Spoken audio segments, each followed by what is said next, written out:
আসসালামু আলাইকুম। বিটিভি চট্টগ্রামের সংবাদে সবাইকে স্বাগত জানাচ্ছি কাজী মাহফুজুল হক।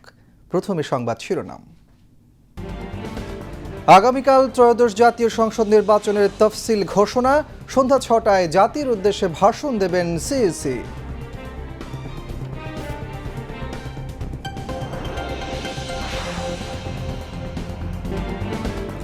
আগামী নির্বাচন সুষ্ঠুভাবে আয়োজনের মাধ্যমে ঐতিহাসিক ও স্মরণীয় করে রাখতে উপজেলা নির্বাহী কর্মকর্তাদের প্রতি প্রধান উপদেষ্টা প্রফেসর মোহাম্মদ ইউনূসের আহ্বান।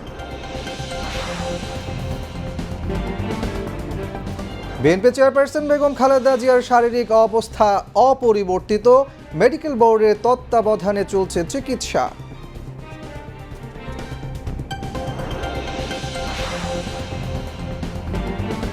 জুলাই গণ অভ্যুত্থানে ইন্টারনেট বন্ধ করে হত্যায় সহায়তা সহ বিভিন্ন অভিযোগের মামলায় সজীব ওয়াজেদ জয়কে 17 ডিসেম্বরের মধ্যে ট্রাইব্যুনালে হাজির হওয়ার নির্দেশ।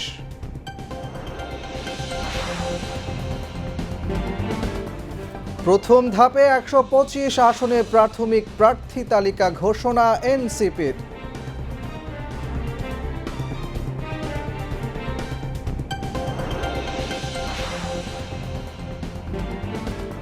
গাজায় 60 দিনে 738 বার যুদ্ধবিরতি লঙ্ঘন করেছে ইসরায়েল, হত্যা করেছে 377 ফিলিস্তিনিকে।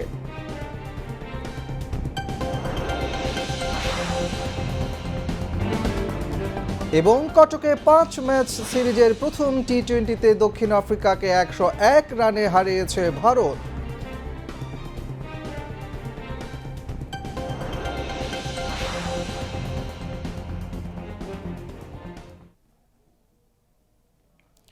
এতক্ষণ সংবাদ শিরোনাম শুনলেন, এবার বিস্তারিত। ত্রয়োদশ জাতীয় সংসদ নির্বাচন ও গণভোটের তফসিল ঘোষণা করা হবে আগামীকাল বৃহস্পতিবার সন্ধ্যা ৬টায়। প্রধান নির্বাচন commissioner CEC AMM Nasir Uddin জাতির উদ্দেশ্যে ভাষণে তফসিল ঘোষণা করবেন। বিকেলে রাজধানীর আগারগাঁওয়ের নির্বাচন ভবনে সাংবাদিকদের ব্রিফিংয়ে এ তথ্য জানান নির্বাচন কমিশনের সিনিয়র সচিব আখতার আহমেদ। প্রধান নির্বাচন কমিশনারের ভাষণ বাংলাদেশ টেলিভিশন ও বাংলাদেশ বেতার একযোগে সম্প্রচার করবে। আগামীকাল সন্ধ্যা ৬টার সময় তফসিল ঘোষণা করা হবে। মাননীয় প্রধান নির্বাচন কমিশনার তফসিল আপনার অন এয়ারে আপনাদেরকে জানিয়ে দিবেন। এর আগে দুপুরে প্রধান নির্বাচন কমিশনার এএমএম নাসির উদ্দিনের নেতৃত্বে বঙ্গভবনে রাষ্ট্রপতি মোহাম্মদ শাহাবুদ্দিনের সঙ্গে সাক্ষাৎ করে নির্বাচন কমিশন। সাক্ষাৎকালে জাতীয় নির্বাচন ও গণভোটের প্রস্তুতি সম্পর্কে রাষ্ট্রপতিকে অবহিত করা হয়। এ সময় রাষ্ট্রপতি সন্তোষ প্রকাশ করেন। এদিকে তথ্য ও সম্প্রচার উপদেষ্টা মোহাম্মদ মাহফুজ আলম এবং স্থানীয় সরকার পল্লী উন্নয়ন ও সমবায় উপদেষ্টা আসিফ মাহমুদ সজীব ভূঁইয়া পদত্যাগ করেছেন। বিকেলে প্রধান উপদেষ্টার কাছে পদত্যাগ পত্র জমা দেন তারা। নির্বাচন কমিশনের তফসিল ঘোষণার সাথে সাথে তাদের পদত্যাগ কার্যকর হবে। সন্ধ্যায় এক ব্রিফিংয়ে এ তথ্য জানিয়েছেন প্রধান উপদেষ্টার প্রেস সচিব শফিকুল আলম। আগামী জাতীয় সংসদ নির্বাচনে উপজেলা নির্বাহী কর্মকর্তাদের ঐতিহাসিক দায়িত্ব পালনের আহ্বান জানিয়েছেন প্রধান উপদেষ্টা প্রফেসর মোহাম্মদ ইউনূস। আজ রাষ্ট্রীয় অতিথি ভবন যমুনা থেকে সারা দেশের উপজেলা নির্বাহী কর্মকর্তাদের সঙ্গে ভিডিও কনফারেন্সের মাধ্যমে নির্বাচন প্রস্তুতি বিষয়ে দিক নির্দেশনা প্রদানকালে এ আহ্বান জানান প্রধান উপদেষ্টা। সকল জেলা প্রশাসক, বিভাগীয় কমিশনার এবং মন্ত্রিপরিষদ বিভাগের কর্মকর্তাগণ এ সময় অনলাইনে যুক্ত ছিলেন। ঐতিহাসিক দায়িত্ব পালনের জন্য মানসিক প্রস্তুতি গ্রহণের আহ্বান জানিয়ে প্রধান উপদেষ্টা বলেন, এই সুযোগকে কাজে লাগিয়ে নতুন বাংলাদেশ করতে হবে। এই কাজটা ঐতিহাসিক কাজ, এটার চরিত্র সম্পূর্ণ ভিন্ন।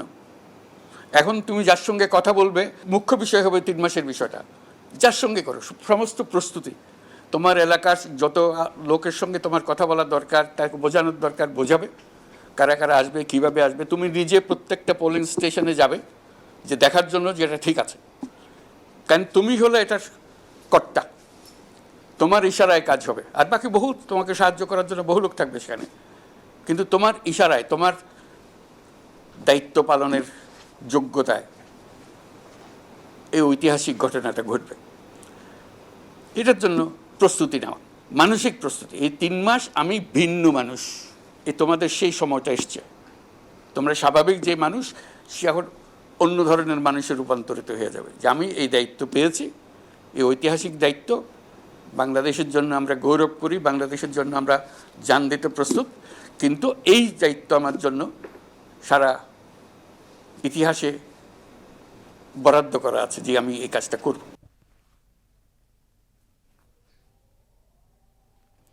বিএনপি চেয়ারপারসন ও সাবেক প্রধানমন্ত্রী বেগম খালেদা জিয়ার শারীরিক অবস্থা অপরিবর্তিত রয়েছে। এভারকেয়ার হাসপাতালের মেডিকেল বোর্ড বেগম খালেদা জিয়ার চিকিৎসা কার্যক্রম অব্যাহত রেখেছেন। আরও জানাচ্ছেন সীমা শারমিন। মেডিকেল বোর্ড গঠিত চিকিৎসকদের ভাষ্যমতে বিএনপি চেয়ারপারসন ও সাবেক প্রধানমন্ত্রী বেগম খালেদা জিয়ার স্বাস্থ্যের উন্নতি কাঙ্ক্ষিত পর্যায়ে বলা যাবে না। বয়সজনিত কারণটা অনেক বড় হিসেবে দেখা হচ্ছে। এই বয়সে সব চিকিৎসা একসঙ্গে করতে গেলেও উচ্চ ঝুঁকি থেকে যায়। এই দফায় চেস্ট ইনফেকশনটা অর্থাৎ বুকে সংক্রমণের বিষয়টা বড় ভুগিয়েছে। এটা থেকে সেরে উঠতে বেগম জিয়ার অনেক ধকল যাচ্ছে। ইতিবাচক বিষয় হলো যে তার নতুন করে শারীরিক অবস্থার অবনতি হচ্ছে না। উন্নত চিকিৎসায় তাকে শিগগিরই দেশের বাইরে নেয়ার পরিকল্পনা নেই মেডিকেল বোর্ডের। এভারকেয়ার হাসপাতালে পৃথিবীর সেরা চিকিৎসা দেয়া হচ্ছে বেগম জিয়াকে। এ বিষয়ে একজন চিকিৎসক বলেন, বিদেশের হাসপাতালে চাইলে তৎক্ষণাৎ পরীক্ষা নিরীক্ষা করা সম্ভব হয় না এবং চাইলেই যথাসময়ে পরীক্ষার রিপোর্ট পাওয়া যায় না। এগুলো সময় সাপেক্ষ ব্যাপার, আর দেশে খালেদা জিয়া একজনই, এটাই যথেষ্ট। দেশের শীর্ষ বিজ্ঞ চিকিৎসকদের সঙ্গে মেডিকেল বোর্ডে যুক্ত রয়েছে যুক্তরাজ্য, যুক্তরাষ্ট্র ও চীনের বিশেষজ্ঞ চিকিৎসক দল। তাদের সমন্বয়ে গঠিত বোর্ড খালেদা জিয়ার চিকিৎসার তদারকি করছে। কারাগারে যাওয়ার পর থেকে সময় মতো সঠিক চিকিৎসা পাননি বেগম জিয়া। নতুন করে শারীরিক অবস্থার অবনতি হচ্ছে না, এটাই চিকিৎসকদের কাছে স্বস্তির বিষয়। দেশে ফেরার পর মেডিকেল বোর্ডের বৈঠকে সশরীরে অংশ নেন খালেদা জিয়ার পুত্রবধূ ডক্টর জুবাইদা রহমান। বলা যায়, দিনের বেশিরভাগ সময় হাসপাতালে শাশুড়ির শয্যা পাশে কাটান ডক্টর জুবাইদা রহমান। বাসায় থাকার সময়ও টেলিফোনে টাইম টু টাইম শাশুড়ির স্বাস্থ্যের খোঁজ খবর রাখছেন।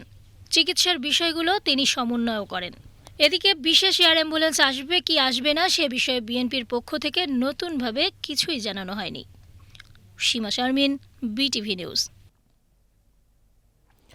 জুলাই গণ অভ্যুত্থানকালীন ইন্টারনেট বন্ধ করে হত্যাকাণ্ডে সহায়তার মাস্টারমাইন্ড ক্ষমতাচ্যুত প্রধানমন্ত্রী শেখ হাসিনার পুত্র সজীব ওয়াজেদ জয় আন্তর্জাতিক অপরাধ ট্রাইব্যুনালে সাংবাদিকদের ব্রিফকালে আজ এ কথা বলেন chief prosecutor Mohammad Tajul Islam. Internet বন্ধ করে হত্যাকাণ্ডে সহায়তা সহ 3টি সুনির্দিষ্ট অভিযোগের মামলায় জয়কে 17 ডিসেম্বরের মধ্যে আদালতে হাজির হতে পত্রিকায় বিজ্ঞপ্তি প্রকাশের নির্দেশ দিয়েছেন ট্রাইব্যুনাল 1। এছাড়াও অপর এক মামলায় আনিসুল হক ও সালমান এফ রহমান বিদেশি আইনজীবী নিয়োগের মাধ্যমে নিজেদের মামলার বিচার কাজ পরিচালনার জন্য ট্রাইব্যুনালে আবেদন করেছেন বলে জানিয়েছেন চিফ প্রসিকিউটর। আরফিন মাসুদের রিপোর্ট। জুলাই 24-এর বৈষম্য বিরোধী ছাত্র আন্দোলন থেকে ছাত্র জনতার গণ অভ্যুত্থানকালীন ইন্টারনেট বন্ধ করে হত্যাকাণ্ড সংগঠিত ও এতে সহায়তা সহ 3টি সুনির্দিষ্ট অভিযোগে ক্ষমতাচ্যুত প্রধানমন্ত্রী শেখ হাসিনা পুত্র সজীব ওয়াজেদ জয়কে 17 ডিসেম্বরের মধ্যে আদালতে হাজির হতে পত্রিকায় বিজ্ঞপ্তি প্রকাশের নির্দেশ দিয়েছেন আন্তর্জাতিক অপরাধ ট্রাইব্যুনাল 1। বিচারপতি গোলাম মর্তুজা মজুমদারের নেতৃত্বাধীন আন্তর্জাতিক অপরাধ ট্রাইব্যুনাল 1 বুধবার এ আদেশ দেন। এই মামলার অপর আসামি সাবেক আইসিটি প্রতিমন্ত্রী জুনায়েদ আহমেদ পলক গ্রেপ্তার রয়েছেন। সজীব ওয়াজেদ জয় তিনি আইসিটির অ্যাডভাইজার ছিলেন এবং আইসিটি মন্ত্রণালয় বাংলাদেশের গণহত্যাকে আড়াল করার জন্য ইন্টারনেট বন্ধ করে সারা বাংলাদেশে গণহত্যাকে যেভাবে ফ্যাসিলিটেট করেছিল, গোটা দুনিয়ার কাছ থেকে এই গণহত্যার তথ্য লুকানোর চেষ্টা করেছিল, সেটার মাস্টারমাইন্ড কিন্তু সে সজীব ওয়াজেদ জয়, এবং সেটা বাংলাদেশে থেকে এই পরিকল্পনার বাস্তবায়ন করেছেন জুনায়েদ আহমেদ পলক। সুতরাং তার বিচার আইন অনুযায়ী বাংলাদেশের আদালতে হবে, এটা আইনে খুব সুস্পষ্টভাবে বলা আছে। পলক এবং জয়ের বিরুদ্ধে আজকে একইভাবে হাজিরার জন্য নির্ধারিত ছিল একজন আসামি, অর্থাৎ সজীব ওয়াজেদ জয়। তিনি পলাতক আছেন, সেই জন্য তাকে আদালতে হাজির হওয়ার জন্য পত্রিকায় বিজ্ঞপ্তি প্রকাশের জন্য নির্দেশ দেওয়া হয়েছে। আগামী 17 ডিসেম্বর পত্রিকা বিজ্ঞপ্তি অন্তে এটাকে আবার রিপোর্ট আকারে দাখিল করার জন্য ট্রাইব্যুনালে দাখিল করার জন্য নির্দেশ দেওয়া হয়েছে। 17 তারিখে এটার উপরেও পরবর্তী আদেশ দেওয়া হবে। একই ট্রাইব্যুনাল জুলাই আন্দোলনকালীন কারফিউ জারি, ব্যবসায়ীদের নিয়ে গণভবনে বৈঠক করে হত্যাকাণ্ডে সহায়তা ও উস্কানি সহ 5 অভিযোগে আনিসুল হক ও সালমান এফ রহমানের বিরুদ্ধে আনুষ্ঠানিক অভিযোগ গঠনের শুনানির দিন 17 ডিসেম্বর ধার্য করেছেন। তবে এ মামলায় বিদেশি আইনজীবী নিয়োগের আবেদন করেছেন সালমান এফ রহমান ও আনিসুল হক। এ বিষয়ে চিফ প্রসিকিউটর জানান, ট্রাইব্যুনালের আইনে বিদেশি আইনজীবী নিয়োগের সুযোগ থাকলেও এক্ষেত্রে বার কাউন্সিলের অনুমতি লাগবে। ট্রাইব্যুনালের বরাত দিয়ে চিফ প্রসিকিউটর বলেন, আদালতও আইনের মধ্যে থেকেই এ বিষয়ে আদেশ দেবেন। বিদেশি আইনজীবী নিয়োগ করার বিধান আমাদের ইন্টারন্যাশনাল ক্রাইমস ট্রাইব্যুনাল অ্যাক্টে রাখা হয়েছে, কিন্তু সেটা একটা শর্ত জুড়ে দেয়া আছে। সেটা বলা হয়েছে যে বাংলাদেশের আইনজীবীদের প্র্যাকটিস করার রিলেটেড যে আইনটা, Bangladesh bar council and legal practitioners order 1972, সেই আইনে যেসব বাধা নিষেধ আছে সেগুলো সত্ত্বেও বার কাউন্সিলের কাছে যদি ওনারা আবেদন করেন, তাহলে বার কাউন্সিল কোনো বিদেশি আইনজীবী নিয়োগের ব্যাপারে যদি অনুমতি দেয়, পূর্ব অনুমতি, আইনে বলা হয়েছে যে পূর্ব অনুমতি যদি তারা পায়, তাহলে ট্রাইব্যুনাল সেই বিদেশি আইনজীবীকে এখানকার আসামিদের পক্ষে প্রতিনিধিত্ব করার জন্য পারমিশন দিতে পারবেন আর কি, এটা বলা আছে। তা আমরা যেটা সাবমিশন রেখেছি যে আইনের যে বিধান, আইনের বিধানকে বাইরে যাওয়ার সুযোগ নেই।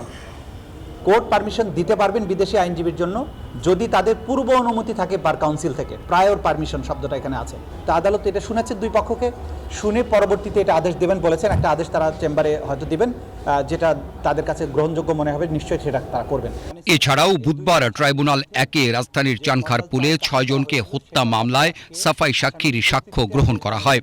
এদিকে জুলাই গণঅভ্যুত্থানের প্রথম শহীদ রংপুরের শিক্ষার্থী আবু সাইদ হত্যা মামলায় জব্দ তালিকার 2 জন সাক্ষীর জবানবন্দি গ্রহণ করেন ট্রাইব্যুনাল 2।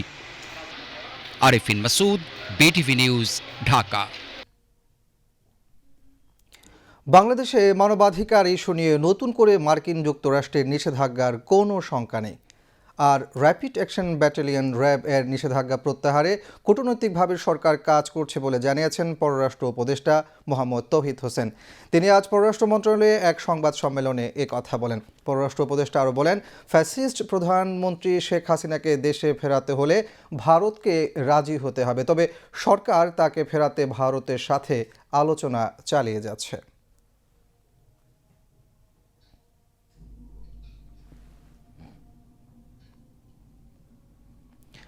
ত্রয়োদশ জাতীয় সংসদ নির্বাচনের জন্য প্রথম ধাপে 125 আসনে প্রার্থী ঘোষণা করেছে জাতীয় নাগরিক পার্টি এনসিপি। সকালে রাজধানীর বাংলা মোটরে এনসিপির অস্থায়ী কার্যালয়ে আয়োজিত এক সংবাদ সম্মেলনে এই প্রার্থীদের নাম ঘোষণা করেন দলের সদস্য সচিব আখতার হোসেন। সংবাদ সম্মেলনে জানানো হয়, এনসিপির আহ্বায়ক নাহিদ ইসলাম নির্বাচন করবেন ঢাকা 11 আসনে এবং সদস্য সচিব আখতার হোসেন রংপুর 4 আসনে। এছাড়া ঢাকা 18 আসনে নাসির উদ্দিন পাটোয়ারি, পঞ্চগড় 1 সার্জিস আলম, কুমিল্লা 4 হাসনাত আবদুল্লাহ, ঢাকা 9 তসনিম জারা এবং আব্দুল হান্নান মাসউদ নোয়াখালী 6 আসনে। প্রার্থীদের নাম ঘোষণার আগে এনসিপির নির্বাচন পরিচালনা কমিটির প্রধান নাসির উদ্দিন পাটোয়ারি বলেন, এবার তাঁরা ব্যালট রেভুলেশনে যাচ্ছেন। একই সঙ্গে তিনি দলীয় প্রতীক শাপলা কলিতে ভোট চাওয়ার পাশাপাশি গণভোটে হাঁ ভোটের পক্ষে প্রচারণা চালাতে প্রার্থীদের নির্দেশনা দেন। এ সময় এনসিপির নির্বাচন পরিচালনা কমিটির সদস্য সচিব তসনিম জারা বলেন, মনোনয়ন ফরম দেশের সবার জন্য উন্মুক্ত করা হয়েছিল। 1,500-এর বেশি মানুষ মনোনয়ন ফরম সংগ্রহ করেন। বিজয়ের মাস ডিসেম্বরের 10ম দিন আজ। দীর্ঘ স্বাধিকার আন্দোলনের ধারাবাহিকতায় 1971 সালের 26 মার্চ স্বাধীনতা অর্জনের লক্ষ্যে শুরু হয় মহান মুক্তিযুদ্ধ। 9 মাস সারা দেশের সর্বত্র চলে রক্তক্ষয়ী সংগ্রাম। লাখো শহীদের রক্তের বিনিময়ে অর্জিত হয় কাঙ্ক্ষিত স্বাধীনতা। মহান মুক্তিযুদ্ধের আজকের দিনে দেশের বিভিন্ন গুরুত্বপূর্ণ অঞ্চল হানাদার মুক্ত করে বীর মুক্তিযোদ্ধারা। খালিদ আহসানের প্রতিবেদন। মহান মুক্তিযুদ্ধের আজকের দিনে পাকিস্তানি সেনা কর্মকর্তা রাও ফরমান আলীর নেতৃত্বে পরিকল্পিতভাবে বুদ্ধিজীবী হত্যাকাণ্ডের সূচনা হয়। এদিন ঢাকার শান্তিনগরের চামিলিবাগের বাড়ি থেকে প্রখ্যাত সাংবাদিক সিরাজউদ্দিন হোসেনকে ধরে নিয়ে যায় হানাদার বাহিনী। আজকের দিনে জামালপুর শহর দখলের লক্ষ্যে পাকিস্তান বাহিনীর 31 বেলুচ রেজিমেন্টের উপর প্রাণপণ আক্রমণ চালায় মুক্তিবাহিনী। লড়াইয়ের এক পর্যায়ে পিছু হটে হানাদার বাহিনী। এদিন দিনাজপুর, রংপুর এবং সৈয়দপুরে হামলা চালিয়ে হানাদার বাহিনীর সব রসদ সরবরাহ বন্ধ করে দেয় মুক্তিবাহিনী। 10 ডিসেম্বর হানাদার মুক্ত হয় দ্বীপ শহর ভোলা। এদিন মুক্তিবাহিনী ভোলা শহর চারপাশ থেকে ঘিরে ফেলে। ভোরের দিকে হানাদার বাহিনী লঞ্চে করে চাঁদপুরের দিকে পালিয়ে যায়। মুক্তিযুদ্ধের আজকের দিনে হানাদার মুক্ত হয় মাদারীপুর ও নড়াইল। রণাঙ্গনের সম্মুখ যুদ্ধের নেতৃত্ব দেয়া বীর মুক্তিযোদ্ধারা বলছেন, যুদ্ধের 9 মাসে ইস্ট বেঙ্গল রেজিমেন্ট ও ইপিআর এর সৈনিকদের সঙ্গে কাঁধে কাঁধ মিলিয়ে যুদ্ধ করেছে বাংলাদেশের সাধারণ জনগণ। যুদ্ধের 9 মাসেও কিন্তু আওয়ামী লীগ কোনো যুদ্ধ করে নাই। এটা ঐতিহাসিক প্রমাণ। এরা দেখাক তাদের মুক্তিযোদ্ধাকে, যুবলীগের লোকজনকে প্রশিক্ষণ দিয়ে মুজিব বাহিনী করা, তারপর আরো 2টা বাহিনী এরকম করে এরা চেষ্টা করছিল আমরাও যুদ্ধ করছি এরকম একটা দেখাইতে, কিন্তু ওদের কোনো ধারণা ছিল না কি করতে হয়। বরং এই যে 11টি সেক্টর যেভাবে সাজানো হয়েছে এবং যেভাবে অপারেশন পরিচালনা করছিল, এখানে ওরা এসে হঠাৎ করে মাঝখানে এসে তাদের কাছে একটা রাইফেল আছে, খামাখাই মাটি টাটিতে গুলি টুলি করে মানে এইরকম ডিস্টার্ব করেছে। বাংলাদেশে বীরশ্রেষ্ঠ হয়েছে 7 জন, বীরোত্তম হয়েছে বেশ কিছু জন, বীর অনেক। কয়জন আওয়ামী লীগের হইতেছে এই পদক প্রাপ্ত আছে? খুবই কম গোনা, হাতে গোনা কয়েকজন হবে আর কি। তারা গিয়েছেও পারে, তাদের আমরা নেতৃত্বে দিয়েছে, কিন্তু সমরের সম্মুখে যুদ্ধ করতে লোকজন আমি খুব বেশিটা পাইনি। উপর লেভেল যারা আছে তাদের অবশ্য লিডারশিপ ছিল, সৈয়দ নজরুল ইসলাম, তাজউদ্দিন আহমেদ, ওরা যারা তাদেরকে আমরা আশা করি না আমার সাথে যুদ্ধের সামনে যুদ্ধ করবে।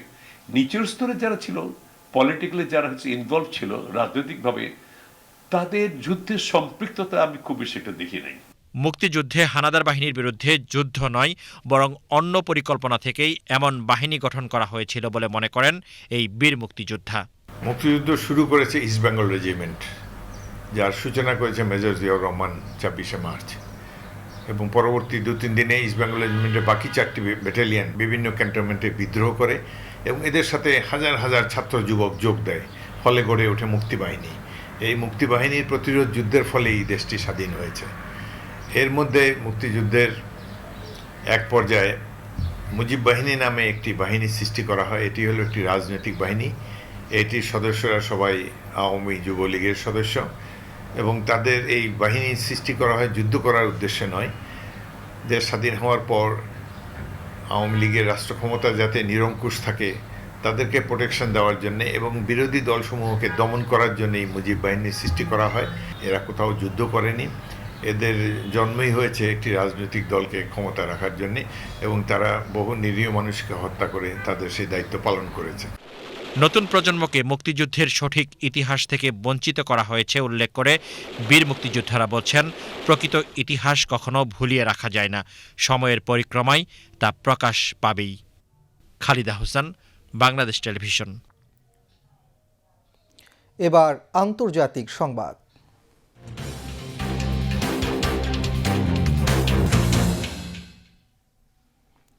যুক্তরাষ্ট্রের মধ্যস্থতায় ফিলিস্তিনের গাজায় যুদ্ধবিরতি কার্যকর হওয়ার পর গত 60 দিনে অন্তত 738 বার যুদ্ধবিরতি লঙ্ঘন করেছে ইসরায়েল। গাজার স্বাস্থ্য মন্ত্রণালয়ের তথ্য অনুযায়ী যুদ্ধবিরতি কার্যকরের পর থেকে গাজা উপত্যকা জুড়ে ইসরায়েলি হামলায় অন্তত 377 জন ফিলিস্তিনি নিহত হয়েছে, আহতের সংখ্যা 987 জন। যুক্তরাষ্ট্রের প্রেসিডেন্ট ডোনাল্ড ট্রাম্পের মধ্যস্থতায় গত 10 অক্টোবর গাজা উপত্যকায় প্রথম ধাপের যুদ্ধবিরতি শুরু হয়। যুদ্ধবিরতির শর্ত অনুযায়ী হামাসের কাছে বন্দী জীবিত 20 জনের সবাইকে ইসরায়েলের কাছে ফিরিয়ে দেওয়া হয়েছে। একজন বাদে মৃত 27 বন্দীর সবার মরদেহ ফেরত পেয়েছে তারা। বিনিময়ে ইসরায়েল থেকে মুক্তি পেয়েছেন কয়েক হাজার ফিলিস্তিনি। গাজায় নির্দিষ্ট সীমা পর্যন্ত সেনা সদস্যদেরও পিছিয়ে এনেছে ইসরায়েল। যুদ্ধবিরতির প্রথম ধাপের একটি শর্ত ছিল উপত্যকাটিতে হামলা বন্ধ করবে ইসরায়েল, সেটা এখনও হয়নি। যুদ্ধবিরতির শর্ত অনুযায়ী গাজায় হামলা এখনও পুরোপুরি থামায়নি ইসরায়েল। এদিকে হামাস জানিয়েছে ইসরায়েল চুক্তি লঙ্ঘন অব্যাহত রাখলে যুদ্ধবিরতি চালিয়ে যাওয়া সম্ভব হবে না। যুদ্ধবিরতির প্রথম ধাপ বাস্তবায়নের জন্য দখলদার ইসরায়েলের প্রতি কার্যকর চাপ প্রয়োগ করতে মধ্যস্থতাকারী দেশগুলোর প্রতি আহ্বান জানিয়েছে হামাস। ইন্দোনেশিয়ার রাজধানী জাকার্তায় বহুতল একটি অফিস ভবনে অগ্নিকাণ্ডে অন্তত 22 জন নিহত হয়েছে। জাকার্তার পুলিশ প্রধান সুসাতিউ পূর্ণমো কন্দ্র জানান, রাজধানীর 7তলা অফিস ভবনটিতে মঙ্গলবার স্থানীয় সময় বিকেলে আগুন লাগে। তিনি জানান, ওই সময় কিছু শ্রমিক দুপুরের খাবার খাচ্ছিলেন। পুলিশ ধারণা করছে ভবনটির প্রথম তলায় ব্যাটারি বিস্ফোরণের পর আগুনের সূত্রপাত হয়। পরে আগুন উপরের দিকে ছড়িয়ে পড়ে। ওই ভবনে ড্রোন নির্মাণের একটি প্রতিষ্ঠান রয়েছে। পুলিশ প্রধান বলেন, নিহতদের বেশিরভাগই নারী, তাঁদের মধ্যে একজন অন্তঃসত্ত্বা নারীও রয়েছেন। ধারণা করা হচ্ছে দগ্ধ হয়ে নয় এবং ধোঁয়ার কারণে শ্বাসরোধ হয়ে তাঁদের মৃত্যু হয়েছে। অস্ট্রেলিয়ায় বুধবার দিনের প্রথম প্রহরে কার্যকর হয়েছে একটি আইন। নতুন আইন দেশটিতে এর আওতায় সামাজিক যোগাযোগ মাধ্যমে 16 বছরের কম বয়সীদের লাখো অ্যাকাউন্ট বন্ধ হয়ে গেছে। শিশু কিশোরদের সামাজিক যোগাযোগ মাধ্যম কেন্দ্রিক সহিংসতা ও আসক্তির হাত থেকে রক্ষা করতে নতুন এ আইন কার্যকর করেছে অস্ট্রেলিয়া সরকার। নতুন এই আইনের আওতায় অস্ট্রেলিয়ার 16 বছরের কম বয়সী শিশু কিশোরীরা এখন থেকে Facebook, Instagram, x, Snapchat, TikTok, ইউটিউবের মতো জনপ্রিয় সামাজিক যোগাযোগ মাধ্যমগুলোই নিজেরা অ্যাকাউন্ট খুলতে এবং সেসব ব্যবহার করতে পারবে না। 2024 সালের নভেম্বর মাসে অস্ট্রেলিয়ার প্রধানমন্ত্রী অ্যান্থনি অ্যালবানিজ এ আইন প্রণয়নের ঘোষণা দেন। পরে সেটি দেশটির পার্লামেন্টে পাশ হয়। সে সময় অস্ট্রেলিয়ার প্রধানমন্ত্রী প্রতিশ্রুতি দেন, আইন লঙ্ঘন করলে শিশু কিশোরদের কোনো ধরনের শাস্তি দেওয়া হবে না। ব্যবহারকারীর বয়স অন্তত 16 বছর, এটা নিশ্চিত করার জন্য যুক্তিসঙ্গত ব্যবস্থা নেওয়ার দায়িত্ব প্ল্যাটফর্মের। কাজে সবচেয়ে গুরুতর বিচ্যুতির জন্য তাদের সর্বোচ্চ 4.49 লাখ অস্ট্রেলিয়ান ডলার জরিমানা দিতে হবে। আইনটির সমর্থকেরা বলছেন, এটি শিশুদের আসক্তিকর অ্যালগরিদমের হাত থেকে বাঁচতে সাহায্য করবে, যে অ্যালগরিদম সহিংসতা, পর্নোগ্রাফি ও ভুল তথ্যের মতো ক্ষতিকর কন্টেন্ট তাদের সামনে এনে দেয়। এমনও বলা হচ্ছে, এটি সাইবার হেনস্থা এবং অনলাইনে শিশুদের যৌন ও অন্যান্য শোষণ কমাবে। এছাড়া এটি শিশুদের বাইরে খেলতে বাধ্য করবে, তাদের ঘুম ভালো হবে, শারীরিক ও মানসিক স্বাস্থ্য ভালো হবে। আবারও দেশের খবর। গুজব, অপতথ্য এবং মিথ্যা তথ্য মোকাবেলায় সকলকে একযোগে কাজ করার আহ্বান জানিয়েছেন তথ্য ও সম্প্রচার মন্ত্রণালয়ের সচিব মাহবুবা ফারজানা। আজ রাজধানীর মিরপুরে জাতীয় গণমাধ্যম ইনস্টিটিউট এবং ইউএনডিপির যৌথ উদ্যোগে আয়োজিত media award on judicial independence অনুষ্ঠানে তিনি এ আহ্বান জানান। জাতীয় গণমাধ্যম ইনস্টিটিউটের মহাপরিচালক মোহাম্মদ হিরুজ্জামানের সভাপতিত্বে অনুষ্ঠানে অন্যান্যের মধ্যে সুপ্রিম কোর্টের হাইকোর্ট বিভাগের রেজিস্ট্রার মোহাম্মদ মোয়াজ্জেম হোসেন, দৈনিক সমকাল পত্রিকার সম্পাদক শাহেদ মোহাম্মদ আলী, ইউএনডিপির বাংলাদেশের head of communication Mohammad Abdul Qayyum বক্তব্য রাখেন। বিচার বিভাগ স্বাধীন না হলে গণতান্ত্রিক প্রতিষ্ঠানগুলো শক্ত হয় না উল্লেখ করে তথ্য ও সম্প্রচার সচিব বলেন, সরকার বিচার বিভাগকে স্বাধীন করেছে, এখন সকলে মিলে যদি একসাথে সত্যকে সত্য বলি, মিথ্যাকে মিথ্যা বলি, তাহলে দেশকে সুন্দর করে গড়ে তোলা সম্ভব। সুশাসন প্রতিষ্ঠান অপরিহার্য শর্ত। বিচার বিভাগ স্বাধীন থাকলে নাগরিকের অধিকার সুরক্ষা হয় এবং আইনের শাসন শক্তিশালী হয়। গণতান্ত্রিক প্রতিষ্ঠানগুলো শক্ত হয়, যেটি দীর্ঘ সময়ে আমরা শক্ত দেখিনি। আমরা এই মুহূর্তে সেইগুলো শক্ত করার প্রক্রিয়ায় সবাই একসাথে মিলিতভাবে কাজ করছি। মানুষ যখন জানতে পারে কোথায় অন্যায় হচ্ছে, কোথায় অপরাধ হচ্ছে, কোথায় অসঙ্গতি হচ্ছে, সেই বিষয়গুলো যখন কলমের তুলিতে আপনারা তুলে নিয়ে আসেন সারাদিন খেটে কষ্ট করে, সেগুলো কিন্তু আমাদের জন্য, আমাদের সরকারের জন্য একটা অন্যরকম বার্তা। অর্থাৎ আমরা কিন্তু সচেষ্ট থাকি সমাজে সুশাসন প্রতিষ্ঠা করতে। ভুল মেসেজ সমাজে যেগুলো যায় বিভিন্নভাবে, বিভিন্ন ফেসবুকের মাধ্যমে, সোশ্যাল মিডিয়ার মাধ্যমে, যেগুলো আমরা সারাক্ষণ দেখছি, এবং আমাদের এই সময়টা একটা ক্রান্তিকাল যাচ্ছে, আপনাদের হাত ধরে কিন্তু আমরা সেই সমস্ত কলুষতাকে পাশ কাটিয়ে কিন্তু এগিয়ে যেতে চাই। এর আগে বিচার ব্যবস্থা নিয়ে রিপোর্টিংয়ের জন্য প্রিন্ট ও ইলেকট্রনিক মিডিয়ার 10 জন সাংবাদিকের হাতে পুরস্কার তুলে দেন তথ্য ও সম্প্রচার সচিব। সময় মতো নিবন্ধন নিব, সঠিকভাবে ভ্যাট দিব প্রতিপাদ্যে সারা দেশের মতো আজ চট্টগ্রামে পালিত হয়েছে ভ্যাট দিবস। একই সঙ্গে শুরু হয়েছে ভ্যাট সপ্তাহ। এ উপলক্ষে সকালে স্থানীয় একটি হোটেলে custom excise and VAT commissionerate আয়োজিত সেমিনারে প্রধান অতিথি ছিলেন city mayor doctor Shahadat Hossain. Customs excise ও ভ্যাট কমিশনারেট চট্টগ্রামের কমিশনার শওকত আলী সাদির সভাপতিত্বে সেমিনারে মূল প্রবন্ধ উপস্থাপন করেন কাস্টমস এক্সাইজ ও ভ্যাট ট্রেনিং একাডেমির মহাপরিচালক ডক্টর আবু নূর রাশেদ আহমেদ। অন্যান্যের মধ্যে কাস্টম এক্সাইজ ও মূল্য সংযোজন কর আপিল ট্রাইব্যুনালের প্রেসিডেন্ট মোহাম্মদ লুৎফুর রহমান, চট্টগ্রাম কর অঞ্চল 1 এর commissioner Mohammad Abul Kalam Azad, custom excise ও ভ্যাট কমিশনারের চট্টগ্রামের কমিশনার মোহাম্মদ ফজলুল হক, চট্টগ্রাম কাস্টমস হাউসের কমিশনার মোহাম্মদ শফিউদ্দিন বক্তব্য রাখেন। বক্তারা বলেন, বাংলাদেশের আর্থিক চালিকা শক্তি ভ্যাট। দেশের মোট রাজস্বের ৮০% আদায় হয় জাতীয় রাজস্ব বোর্ডের মাধ্যমে, যার মধ্যে ভ্যাটের অবদান 1/3 বেশি। এটি রাজস্ব ব্যবস্থাপনার ক্ষেত্রে নতুন মাইল ফলক।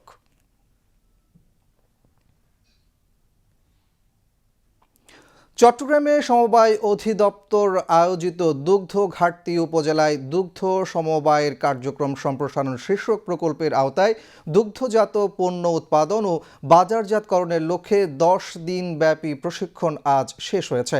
দুপুরে চট্টগ্রাম ভেটেরিনারি ও অ্যানিম্যাল সায়েন্সেস বিশ্ববিদ্যালয় মিলনায়তনে সমাপনী অনুষ্ঠানে প্রধান অতিথি ছিলেন সমবায় অধিদপ্তরের মহাপরিচালক মোহাম্মদ ইসমাইল হোসেন। অন্যান্যের মধ্যে প্রকল্প পরিচালক তোফায়েল আহমেদ, বিভাগীয় সমবায় কার্যালয়ের যুগ্ম নিবন্ধক দুলাল মিয়া, অধ্যাপক সাইফুল বারী, বিশ্ববিদ্যালয়ের ডেইরি ও পোলট্রি সায়েন্স বিভাগের পরিচালক ডক্টর AKM হুমায়ুন কবির, উপপরিচালক মোহাম্মদ দেলোয়ার হোসেন বক্তব্য রাখেন।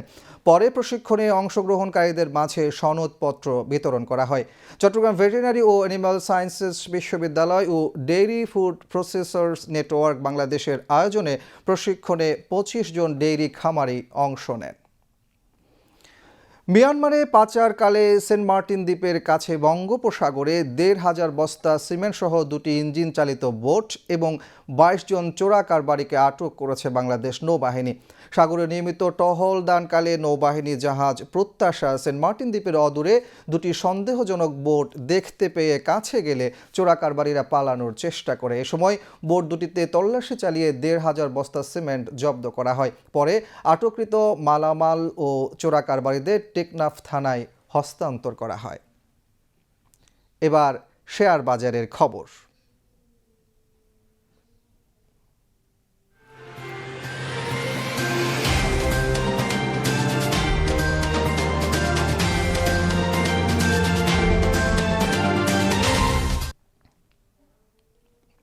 চট্টগ্রাম স্টক এক্সচেঞ্জে চাঙ্গা ভাব অব্যাহত রয়েছে। আজ শেয়ার লেনদেন কম হলেও মূল্য সূচক বেড়েছে। দিন শেষে সার্বিক সূচক দাঁড়িয়েছে 13,851.06, যা গতকালের চেয়ে শতকরা 0.38 ভাগ বেশি।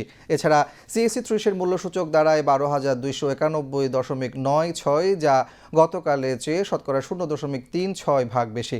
আজ 178টি কোম্পানির 27,80,834টি শেয়ার লেনদেন হয়, যার মূল্য 9,91,36,000 টাকারও বেশি। এর মধ্যে 84টি কোম্পানির শেয়ার দাম বেড়েছে, 68টির কমেছে এবং 26টির দাম অপরিবর্তিত রয়েছে। এবার আবহাওয়ার খবর।